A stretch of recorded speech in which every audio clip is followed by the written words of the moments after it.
Dieu veut encore nous parler. Toujours par rapport au cœur. Alléluia. Amen. Les amis, nous sommes dans une époque très difficile. Nous sommes dans un monde très difficile. Qui a déjà constaté que les gens sont plus sensibles à l'esprit? Qui a déjà compris que les gens ne passent plus suffisamment du temps dans la présence de Dieu? Qui a déjà compris des gens qui sont, voyez-vous, motivés à diviser, à murmurer, à critiquer? Qui a déjà vu ces réalités?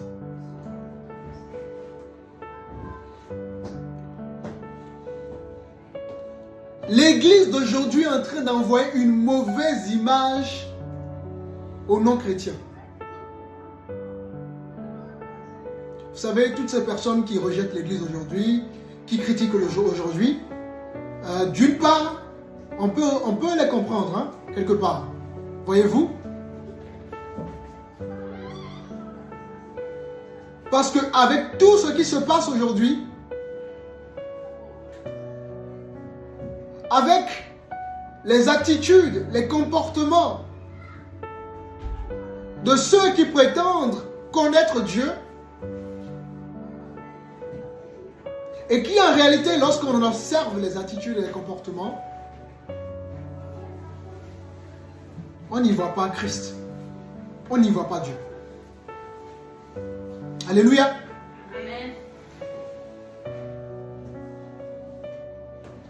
Et j'étais en train de me poser la question. Je demandais au Seigneur, pourquoi l'Église qui était censée justement représenter ton royaume,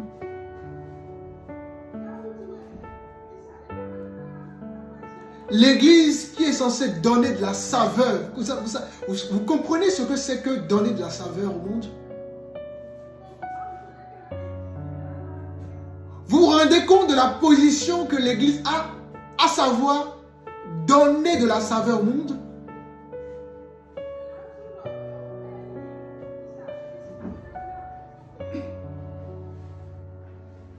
Pour être capable de donner cette saveur au monde dans un monde difficile, pour être capable de donner de la saveur au monde malgré les persécutions, pour être capable de donner de la saveur à la société, malgré que notre vie n'est pas toujours rose, hein, mais Dieu nous demande de donner de la saveur à la société. Et cela dans notre vie de tous les jours. Vous êtes le sel du monde. Vous êtes la lumière du monde. On n'allume pas une lumière pour la cacher. Alléluia. Elle doit éclairer afin que lorsqu'on vous voit, lorsqu'on observe vos vies, lorsqu'on observe vos actions, les païens puissent glorifier votre Père qui est dans les cieux. Pour être capable de répondre à cet appel, à cette vocation, il y a urgence de comprendre ce que Dieu attend de nous.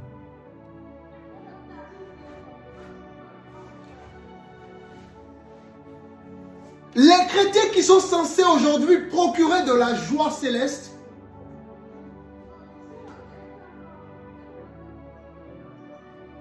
sont devenus experts des critiques.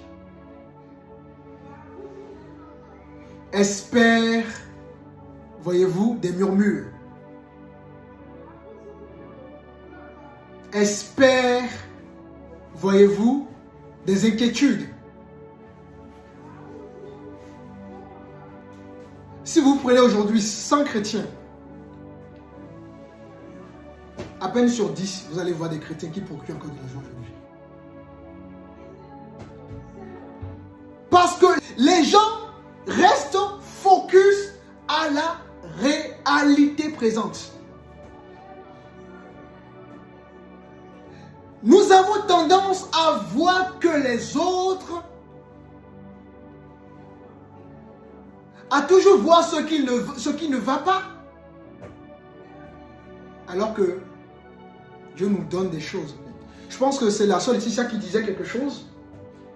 Dieu faisait des choses dans sa vie, mais elle ne le voyait pas. Alléluia.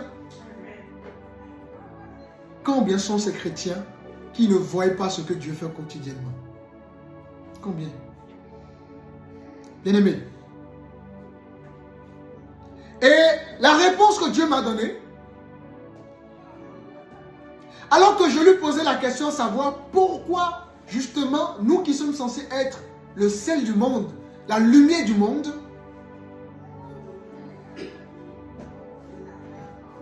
pourquoi nous n'incarnions pas cette vocation-là?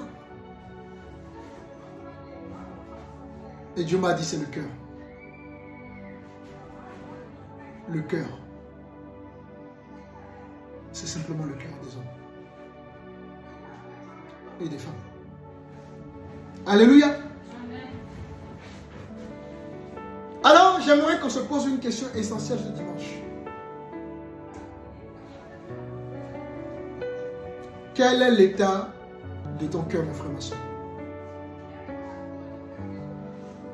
Quel est l'état de ton cœur aujourd'hui?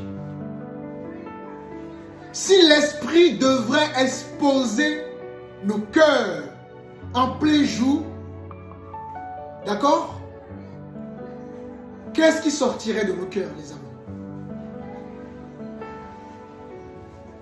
Les gens sont trop dans le paraître aujourd'hui. Les chrétiens sont trop dans le paraître. Et ça, c'est terrible. Le cœur a un problème. Parce que lorsque le cœur d'un homme vit la transformation du Saint-Esprit, lorsque le cœur d'une femme vit la transformation du Saint-Esprit,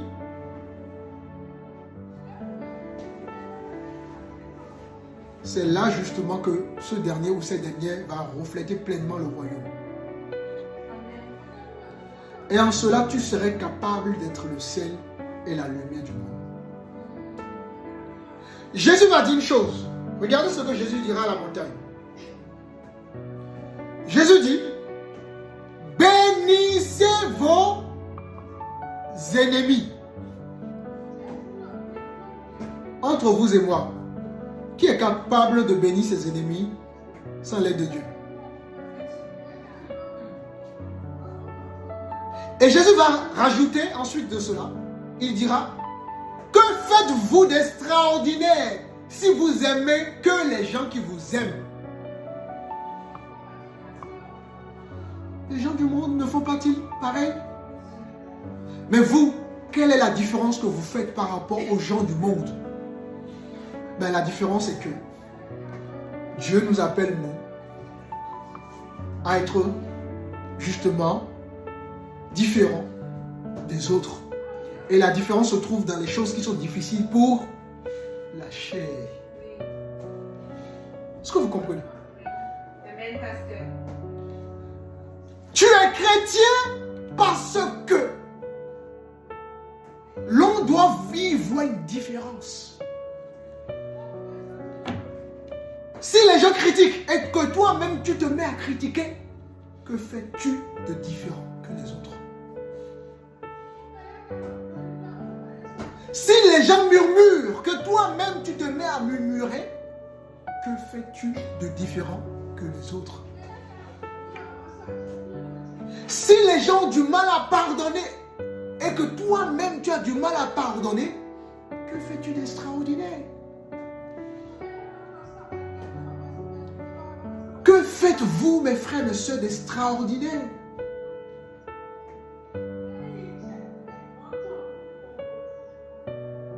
Je vous dis les amis, nous serons surpris au retour de Jésus de qui sont réellement du Seigneur et qui ne le sont pas. La dernière fois que tu as prié pour quelqu'un, ça remonte à quand? Seigneur, bénis-moi, bénis ma santé, bénis mes biens. Mais la dernière fois que tu as prié pour quelqu'un, tu t'es oublié que tu as prié pour quelqu'un, ça remonte à quand?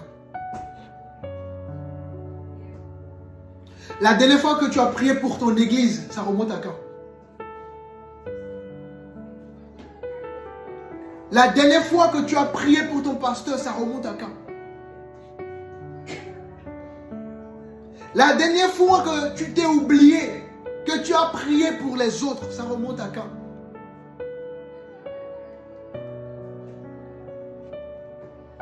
Nous devons revenir à la base. Beaucoup cherchent des révélations. Beaucoup cherchent de la puissance. Mais ont oublié que la vraie puissance, je vais vous dire une chose. La vraie puissance, le vrai miracle, c'est la transformation d'une âme. Le véritable miracle, c'est de voir quelqu'un qui était très très orgueilleux, mais se voir, n'est-ce pas, s'octroyer un changement de la part du Saint-Esprit. C'est ça le véritable miracle. Vous voyez que finalement, nous ne courons pas vers les choses qui sont essentielles. Beaucoup de chrétiens courent après les miracles. Beaucoup de chrétiens courent après les sensations. Beaucoup de chrétiens courent après les églises remplies. Beaucoup de chrétiens courent après des vues, les j'aime, les abonnés, les commentaires. Mais combien courent réellement pour le changement? Combien courent? Combien sont prêts à investir pour la transformation de leur cœur? Et Jésus a fait cette reproche-là aux pharisiens. Vous êtes beaux à l'extérieur, mais l'intérieur est pourri. C'est l'image de plus en plus des chrétiens d'aujourd'hui, mes frères et sœurs. Quel est l'état de ton cœur? Si j'aimerais vraiment que tu te poses cette question devant le Saint-Esprit. Si le Saint-Esprit devrait exposer ton cœur à l'instant T, quel serait l'état de ton cœur, mon frère et ma soeur? Alléluia. Il n'y a plus de sincérité dans le milieu chrétien aujourd'hui. En tout cas, c'est quelque chose qui est en train de disparaître de plus en plus. Il y a trop d'hypocrisie, trop de critiques. Nous sommes incapables de nous encourager. Nous sommes incapables, n'est-ce pas, de nous soutenir. Mais quand il faut critiquer un acte, quand il faut critiquer un ministère qui est tombé, là on est prêt, on y met beaucoup d'énergie. Quand il faut critiquer les pasteurs qui agissent mal, les hommes de Dieu qui agissent mal, là on a le temps pour ça. Alléluia. Amen. Quand il faut voir les erreurs des autres, nous sommes champions. On a une caméra 4K qui détecte rapidement les erreurs des autres. On zoome très rapidement les erreurs des autres. Mais avant d'enlever la paille qui est dans l'œil de ton voisin, enlève d'abord la poutre qui est dans le tien. Alléluia. Les cœurs des chrétiens d'aujourd'hui sont très mauvais. Et les cœurs sont mauvais parce que les cœurs ne sont pas continuellement dans la présence de Dieu. Les cœurs ne sont pas dans la transformation du Saint-Esprit. Les cœurs ne sont pas connectés au Saint-Esprit. Il y a une déconnexion vis-à-vis justement de de ce travail que le Saint-Esprit doit opérer dans notre vie. Et on continue à nous cacher derrière le mot chrétien. On continue à nous cacher derrière des églises. Moi, je vais à l'église. Mon frère, ma soeur, laisse-moi te dire, tu peux aller à l'église et avoir un cœur mauvais. Tu peux être à tous les cultes du dimanche et avoir un cœur mauvais. Tu peux être à tous les programmes de l'église et avoir un cœur mauvais. Et c'est à cause de toi que l'église est salie. Parce que quand les gens entendent le mot église, ecclésia, mais vous dites que vous allez à l'église. Quel est le changement? Quel est le changement qui s'opère dans votre vie? Vous êtes les premiers à parler de Dieu. Mais montrez-nous le bon exemple. Quel est l'exemple que vous nous montrez? Alléluia. Église, le Saint-Esprit s'adresse à toi ce dimanche. Reviens à la base. Reviens à la base. Reviens à la base. Tu peux avoir des révélations sur révélations, mais si ton cœur n'est pas transformé, ces révélations n'auront aucun impact dans ta vie. Ce que Dieu attend de nous, ce n'est pas la révélation. Ce que Dieu attend de nous, c'est notre transformation. C'est la transformation de notre cœur. Tu peux ne pas connaître beaucoup de versets, mais si tu vis dans la transformation, tu as plus de valeur qu'un chrétien qui connaît tous les versets par cœur. Alléluia. Il est temps qu'on comprenne que la vie chrétienne, c'est une vie, c'est une marche, c'est pas je suis juste chrétien ou je vais à l'église. Non, la vie chrétienne, ça se résume à une obéissance à la parole du divin. Quelle est ta vie? Quand on observe ta vie, c'est quoi ta vie? Quelle est ta vie, mon frère, ma soeur? Le cœur de l'homme est mauvais. Et qu'est-ce que Dieu nous dit? Nous sommes dans le livre rapidement en parallèle de Jérémie.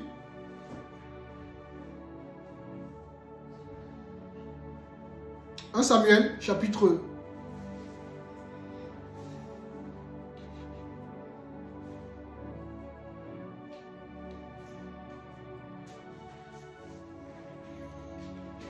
16, le verset 7. Et l'Éternel dit à Samuel, ne prends pas garde à son apparence et à la hauteur de sa taille, car je l'ai rejeté. L'Éternel ne considère pas ce que l'homme considère. L'homme regarde à ce qui frappe les yeux, mais l'Éternel regarde au cœur. Alléluia. Ce qui intéresse Dieu dans ta vie, ce n'est pas le nombre de fois que tu pries dans la journée. Ce qui intéresse Dieu dans ta vie, ce n'est pas le nombre de fois que tu jeûnes. Ce qui intéresse Dieu dans ta vie, ce n'est pas les dons que tu fais, les dîmes que tu donnes. Ce qui intéresse Dieu dans ta vie, mon frère, ma soeur, ce n'est pas les costumes que tu portes. Ce n'est pas la belle voix que tu as. Ce n'est pas les dons que tu as. Les dons sont donnés par Dieu, par le Saint-Esprit. Ce n'est pas de toi. C'est gratuit. Tu n'as rien demandé.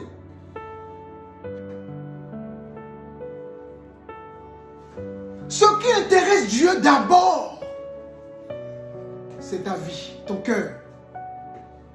Parce que Dieu regarde d'abord quoi? Au cœur et non à l'apparence. Or, voyez-vous, nous sommes dans une génération où les gens sont plus dans l'apparence. Alléluia. Voilà ce qui intéresse Dieu. Quand Dieu te regarde, Qu'est-ce qu'il voit dans ton cœur? Qu'est-ce qu'il voit dans ta vie?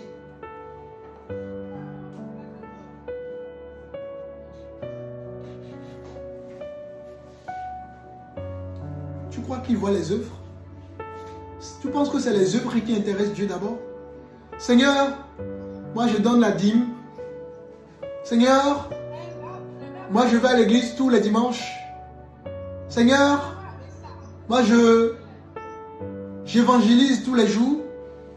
Alors qu'en fond, tu n'es pas dans la transformation.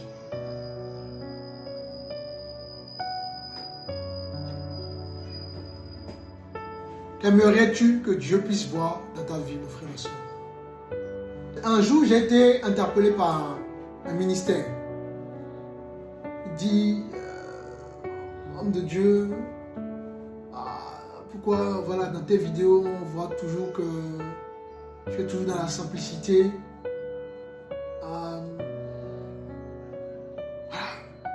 Même beaucoup plus, investis beaucoup dans la communication. Voilà, c'est ça qui attire les gens. C'est ça qui va faire que les gens sont attirés. J'ai failli pleurer pour lui.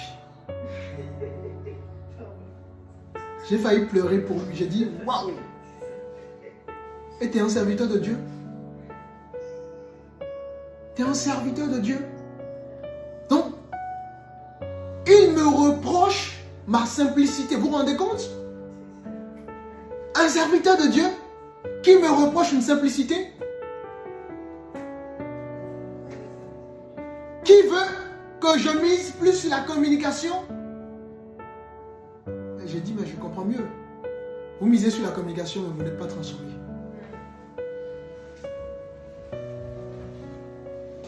Vous misez sur la communication, mais vous n'êtes pas transformé. Vous nous venez jouer un rôle sur les réseaux sociaux, mais derrière, pas de transformation. C'est triste, hein? On est vraiment dans un monde d'apparence. Or, l'apparence, c'est un fruit du monde. Or, qu'est-ce que Romains 12 nous dit? Soyez renouvelés. En fait, le monde a tellement pris la place dans les églises qu'on se rend même plus compte. Alléluia. Au temps de Jésus, vous croyez que Jésus mettait des costumes? Vous croyez que Jésus mettait des parfums? Et pourtant, alléluia. Vous croyez que Jésus soignait son image? Vous croyez que Jean-Baptiste soignait son image? Vous croyez que les prophètes ont soigné leurs images? Et pourtant, ils ont eu des grands ministères. Alléluia. Nous sommes en train... En fait, on est en train de passer à côté de l'évangile, de ce que c'est que l'évangile. Le monde nous a tellement influencés qu'on pense que c'est en investissant dans la communication qu'on va se faire connaître l'évangile. Dieu n'est-il pas grand pour faire connaître sa parole? Est-ce qu'il a besoin qu'on investisse dans la communication, dans le paraître? Vous voyez, nous avons abandonné l'essentiel pour des futilités. Et donc, aujourd'hui, j'aimerais vous parler des maladies du cœur que nous devons traiter. Alléluia. Amen. Nous allons voir quelques maladies du cœur qu'il nous faut impérativement traiter avec le Saint-Esprit. Parce qu'aussi longtemps que ces maladies ne sont pas traitées, vous serez toujours dans l'apparence. Vous serez toujours des religieux et des religieuses. J'aimerais, mon frère, ma soeur, que tu sois un disciple. Et non que tu sois dans la religiosité. Alléluia. La première maladie du cœur. J'ai nommé cette première maladie l'orgueil. L'orgueil. L'orgueil, nous avons souvent une mauvaise définition de ce que c'est que l'orgueil. Ou du moins, nous avons une infime compréhension de ce que c'est que l'orgueil. Je vais vous poser la question, qu'est-ce que c'est que l'orgueil? C'est quoi l'orgueil? L'orgueil pour toi, c'est la rancune. Mais bon, c'est une réponse quand même. D'accord?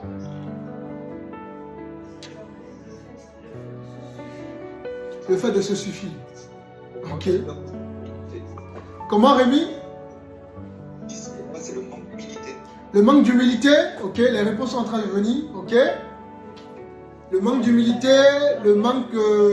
tu as dit quoi, Stéphane Raïssa? Le fait de se suffire.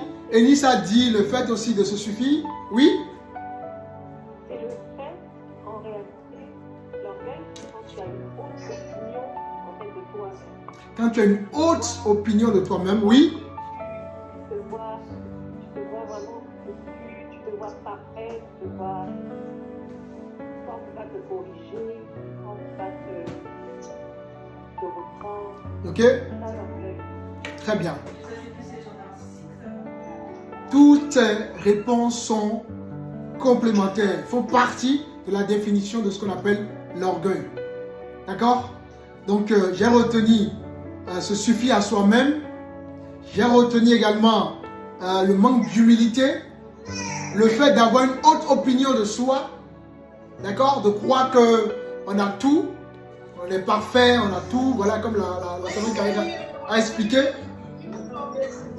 Alors, quoi de mieux pour comprendre cette définition de la parole du Seigneur? Nous sommes dans Proverbe. Proverbe chapitre 16. Le verset 18. Quelqu'un d'autre me prépare Jacques, chapitre 4. Alors, celui qui a trouvé Proverbe chapitre 18. Chapitre 16, pardon, le verset 18.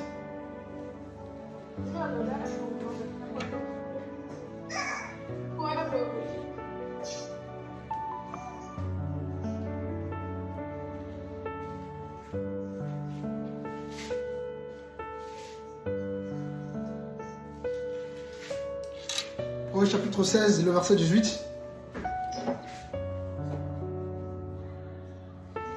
Je lis la parole dans le nom puissant de Jésus-Christ.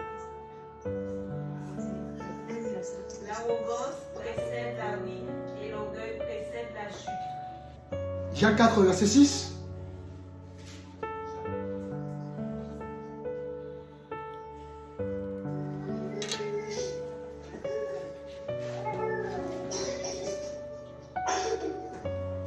D'accord, le contraire de la grâce est la grâce qui est excellente. C'est pourquoi l'Écriture dit Dieu résiste aux orgueilleux, mais il fait grâce aux humbles. On a toute la définition de l'orgueil. Un orgueilleux, c'est bien évidemment quelqu'un qui se suffit, qui a une haute opinion de lui-même. En d'autres termes, c'est quelqu'un qui manifeste le fruit de l'arrogance, qui pense être mieux. Moi, je ne suis pas comme l'autre. Vous comprenez? Je ne fais pas comme l'autre. C'est ça l'orgueil. L'orgueil égale l'arrogance. Or, l'arrogance, c'est tout simplement le fait de se suffire à soi-même. Un arrogant, c'est quelqu'un qui n'a besoin tout simplement de personne. Est-ce que ça va? Et automatiquement, quand on est arrogant, ben, la Bible nous dit, Proverbe nous dit que cela donc fait quoi? Qu'est-ce que cela fait? L'arrogance précède la ruine. Et l'orgueil, la chute. Donc, bien aimé, il y a une maladie de plus en plus qui est récurrente dans la vie des chrétiens d'aujourd'hui. C'est la maladie de l'orgueil. Quand on est orgueilleux, on ne prie pas pour les autres. Vous comprenez? Quand on est orgueilleux, on ne prie pas pour les autres. Quand on est orgueilleux, on refuse de recevoir des autres. Quand on est orgueilleux, voyez-vous, on refuse de se remettre en question. Quand on est orgueilleux, voyez-vous, on n'accepte pas la vérité. Vous comprenez? Quand on est orgueilleux, et la liste de l'orgueil, quand on est orgueilleux, ce qu'on est capable de faire, c'est énorme. Quand on est orgueilleux, on a du mal à saisir même. Quand Dieu te dit de faire quelque chose, tu auras du mal à saisir cela. Quand on est orgueilleux, on veut être des électrons libres. Moi, je n'ai pas besoin d'assembler. Ça, c'est l'orgueil, ça. C'est l'orgueil qui parle. Comprenez? Voilà. En fait, en d'autres termes, l'orgueil t'empêche d'être sensible à l'esprit. Un orgueilleux ne peut rien recevoir de Dieu parce que son cœur n'est pas sensible à l'esprit. En fait, il n'y a que moi. Moi, je ne peux pas, je n'ai pas envie. Ça ne me correspond pas. Moi, l'esprit me parle, Dieu me parle, je reçois des songes. Il y a toujours le moi, le moi, le moi. On se suffit à soi-même. Voilà les chrétiens que nous avons aujourd'hui. Alléluia. Je prie pour que ça ne soit pas votre cas. Je prie pour que chacun ses amis, individuellement, et demande à Dieu de lui révéler s'il y a le fruit de l'orgueil dans son cœur. Parce que l'orgueil, avec l'orgueil, tu ne peux aller nulle part.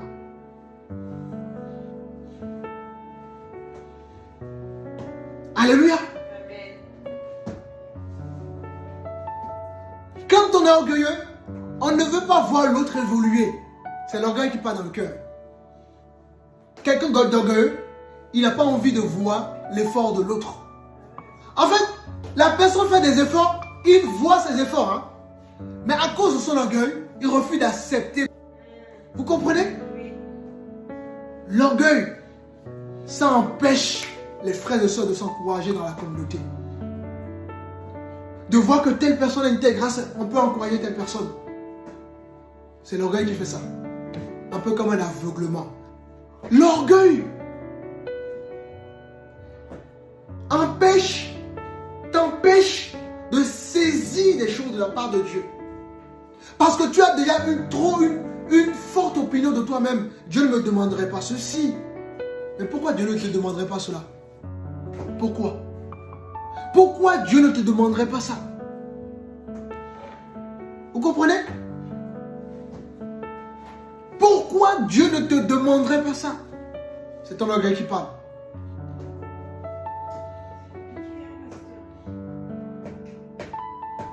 C'est une maladie du cœur qu'il faut traiter avec le Seigneur. Alléluia. Amen. Dieu résiste à l'orgueilleux, mais il fait grâce aux humbles. Donc, à la place de l'orgueil, il faut qu'il y ait l'humilité. L'humilité te pousse à apprendre. L'humilité te pousse à te remettre en question. L'humilité te pousse à reconnaître que ce que une personne X te dit là, elle a raison. Et que tu peux écouter et avancer. Mais ton orgueil t'empêche d'entendre cela. Et du coup, tu n'avancerais pas. Voilà pourquoi on comprend mieux maintenant Proverbe 16. D'accord? La ruine et la chute. Ben oui, quand tu es orgueilleux, comment veux-tu avancer? Comment veux-tu avancer? Comment veux-tu construire quelque chose de solide? Parce que ce que tu as l'impression de construire, tôt ou tard, ça va tomber. C'est comme une carte. Ça n'a pas de fondation. Alléluia. Est-ce que vous comprenez? Attention, l'humilité n'est pas une faiblesse, hein, mes frères. Votre humilité n'est pas une faiblesse. Vous gagnez beaucoup plus par rapport à quelqu'un qui manifeste l'orgueil. Vous êtes comme un enfant. Rappelez-vous, on a déjà vu un enseignement sur les enfants, le cœur d'enfant. Vous voyez l'enfant, comment l'enfant est tellement innocent, est tellement pur. Tu grondes l'enfant tout de suite, la seconde d'après, il vient te faire encore des câlins. Comprenez? C'est ça qui permet à l'enfant d'apprendre facilement, de grandir facilement. Que Dieu nous donne ce cœur, les amis. Parce que nos églises ont besoin de ça. L'esprit n'agit plus comme avant parce que les cœurs sont compliqués. Les cœurs sont... Il y a trop de pieds. Et l'esprit ne peut pas agir. Les cœurs, nous devons avoir des cœurs d'un enfant. C'est ça qui va pousser l'esprit d'agir. En tout cas, que Dieu nous aide et que nous puissions être de ceux qui continuent à représenter pleinement le royaume de Dieu. Alors, deuxième maladie du cœur. On ne va pas avoir tout, hein, parce que bon, je pense que le temps avance. Mais on va voir déjà quelques. Deuxième maladie, c'est l'amertume. L'amertume. Alors, je vais vous définir ce que c'est que l'amertume. L'amertume, c'est une disposition du cœur qui refuse de lâcher prise.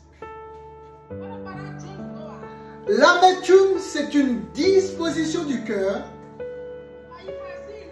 qui refuse de lâcher prise. Une personne qui continue de revivre une blessure, qui continue de nourrir ses pensées avec des choses négatives,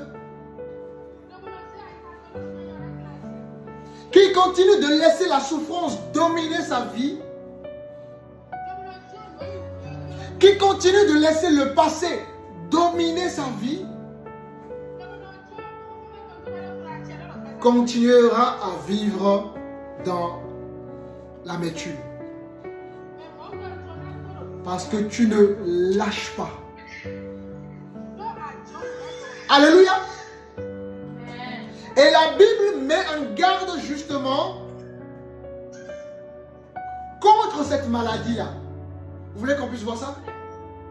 Alors, nous sommes dans le livre de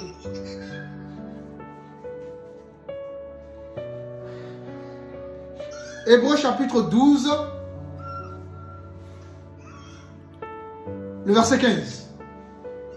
Veillez à ce que personne ne se prive de la grâce de Dieu, à ce qu'aucune grâce d'amertume pousse des rejetons ne produise du trouble et que de plusieurs n'en soient infectés. Alléluia. Lorsque tu es atteint de cette maladie, obligé, tu vas affecter les autres. C'est une maladie qui se propage comme un virus. Cette maladie est très très contagieuse. Combien de familles ont contaminé leur famille à cause de l'amertume? Combien d'équipes ont contaminé leur équipe à cause de l'amertume? Combien d'églises ont contaminé leur communauté à cause de l'amertume? Parce que l'amertume, c'est une disposition du cœur qui vous empêche de lâcher prise. Alléluia. Et la Bible dit, veillez à ce que personne ne se prive de la grâce de Dieu. L'amertume te prive de la grâce de Dieu. L'amertume t'empêche de rentrer dans une certaine dimension dans ta vie de foi. L'amertume empêche l'église d'avancer. Beaucoup aujourd'hui se sont découragés dans la foi parce qu'il y a eu une personne, d'accord, qui n'a pas travaillé cette maladie. Il y a des gens qui partent des églises et qui contaminent d'autres. Il suffit juste que quelqu'un critique le pasteur à côté de toi, c'est fini. Hop, il t'a contaminé. Il suffit juste que quelqu'un parle mal d'un frère ou d'une soeur. Hop, c'est fini, hein. C'est fini, hein. Hop, ça suit. Alléluia.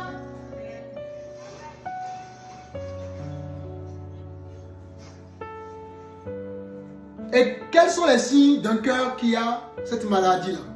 Je vais vous donner quelques signes de repérage pour vous permettre si vous avez cette maladie dans votre cœur ou pas. Alléluia.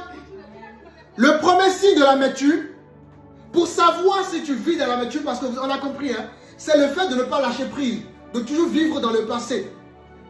Hein? Il m'a fait mal. Il m'a fait mal, je ne pardonnerai jamais. Je ne verrai jamais son... Je ne crois... Vous savez, les gens évoluent. Hein. N'oublions pas ça. Hein. Quelqu'un qui t'a fait mal aujourd'hui, dans 3 jours, il peut changer.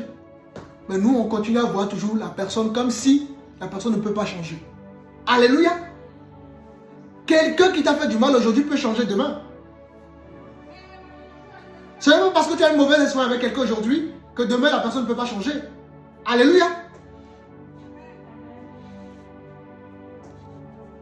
Lorsqu'on pense continuellement à un mal qu'on a subi, c'est de l'amertume.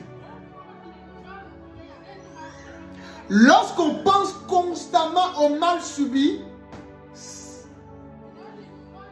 on a la maladie de l'amertume dans notre cœur. Alléluia. Lorsque tu penses constamment à une souffrance, à une personne qui t'a fait du mal, à une situation que tu ne veux pas lâcher prise, ben, tu es en train de laisser justement cette maladie pousser dans ton cœur.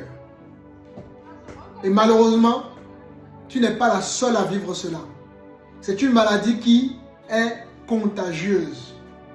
Et en d'autres termes, tu veux ou tu ne veux pas, tu vas contaminer. Alléluia.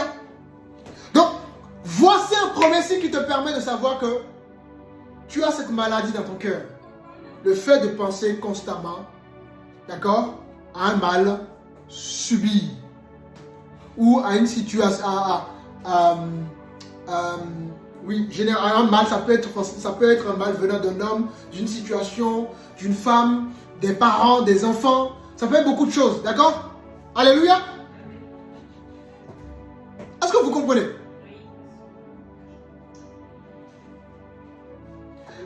Deuxième signe de l'amertume, deuxième signe qui vous permet de comment dirais-je, de diagnostiquer si vous avez cette maladie dans votre cœur, le manque de pardon. Et surtout, les couples. Aïe, aïe, aïe, aïe, aïe. Aïe, aïe, aïe, aïe. C'est le manque de pardon dans les couples. Si vous n'apprenez pas à pardonner, vous ne pouvez jamais aller loin. Parce que le pardon libère. Beaucoup ne comprennent pas ça. Le pardon te libère, toi. C'est pas l'autre que ça libère. C'est toi qui te libères. Nous avons du mal. L'église a aujourd'hui du mal à pardonner. Il y a des gens qui n'évoluent pas parce qu'ils sont toujours dans leur passé. Ils n'arrivent pas à pardonner. Et ça, dans l'église, aïe, aïe, aïe, aïe, aïe, aïe. Combien ont du mal à pardonner? Oui, il m'a fait ça, il m'a fait ça, il m'a fait ça. Si Dieu devait voir tout ce que toi tu fais là, est-ce que tu penses que tu serais pardonné?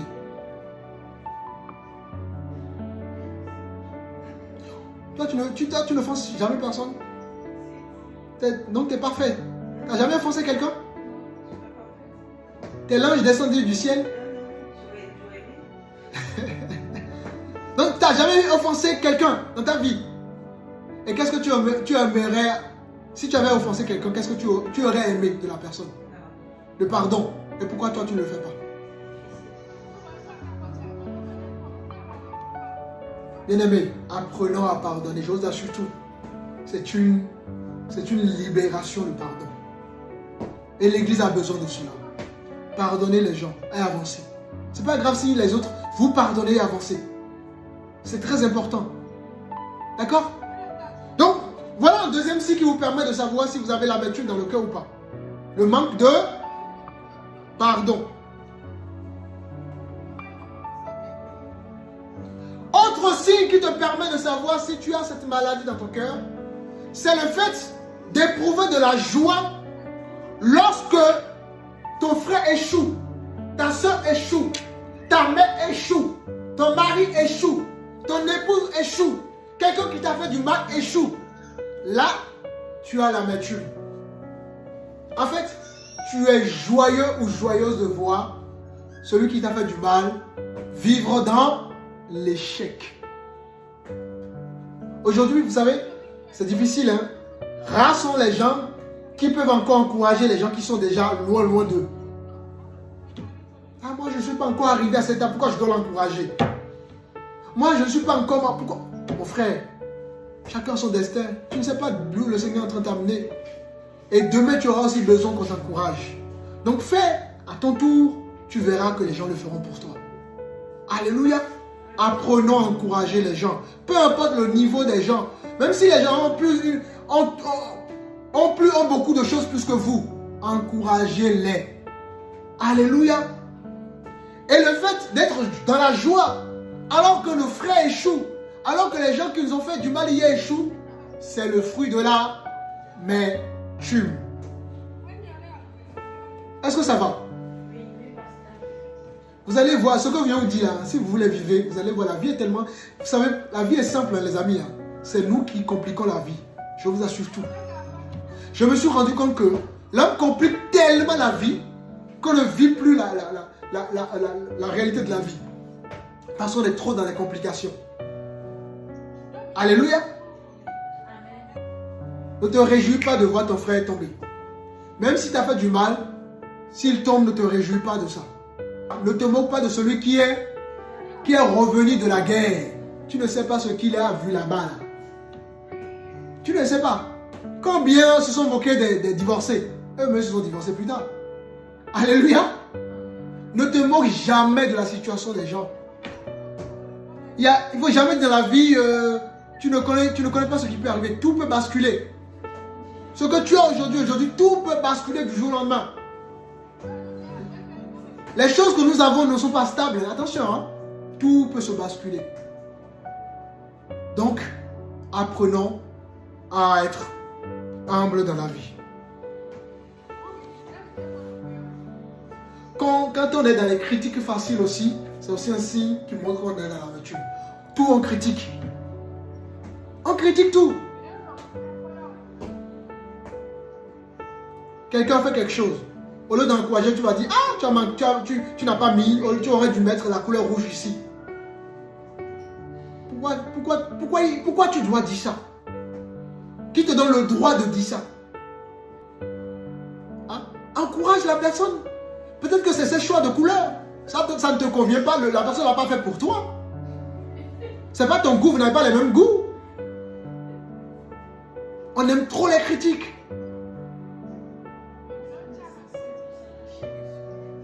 Ah, parce que tu aurais utilisé tel mot. Viens te mettre à ma place. On va voir si tu peux utiliser les mêmes mots que moi. Ah, c'est un mauvais attaquant. Si on te met sur le terrain, là, qu'est-ce que tu peux faire? Tu veux faire quelque chose? Tu penses que tu peux faire mieux? On est souvent là, on critique. En fait, on a la facilité de critiquer les choses. Ça, c'est de l'amertume. Cette chemise, tu l'as mal replacée. Il fallait reprendre sa chemise et repasser. Hein? On n'encourage pas, on veut voir les défauts partout. Ah, cette fenêtre, tu l'as mal nettoyée. Viens faire le ménage. Alléluia. Bien-aimés, apprenons à voir les bonnes choses. Apprenons à encourager. C'est très important. Même quand un frère parle mal le français, encourage-le d'abord avant de le corriger. En fait, les gens sont tellement dans une forme de jalousie, il y a une terrible. Mon frère, c'est bien ce que tu fais, je t'encourage. Même si tu sais qu'il y a encore des choses à travailler, pour le moment, encourage-le. Quand tu auras d'autres occasions, tu pourras l'aider à corriger la chose. Alléluia. Donc, il y a beaucoup de choses que j'aimerais dire par rapport au cœur. On a vu que deux fruits, l'orgueil et l'amertume. D'accord? Parce qu'il est l'heure. Donc, je m'arrêterai là. Bien aimé, vraiment, travaillons nos cœurs dans la présence du Seigneur. Laissons nos cœurs laissons l'Esprit transformer nos cœurs. Nos cœurs ont besoin de la transformation, de la sincérité. Pour qu'on donne de la saveur. J'aimerais vraiment que chacun soit un instrument d'encouragement. Prenons le temps pour prier. S'il y a des gens qui ont des défauts, ok, prie. Prie pour que le Seigneur change le défaut de la personne au lieu de critiquer la personne. Hein? Nous aimons tellement vilipender les gens. À croire que nous sommes parfaits par rapport aux autres. Non, nous ne sommes pas parfaits, c'est Dieu qui nous fait grâce. Si Dieu m'a permis de changer quelque chose, ce n'est pas grâce. Hein. Et donc, je dois bénir le Seigneur, prier pour mon frère et ma soeur pour que Dieu aussi puisse opérer ce changement dans sa vie.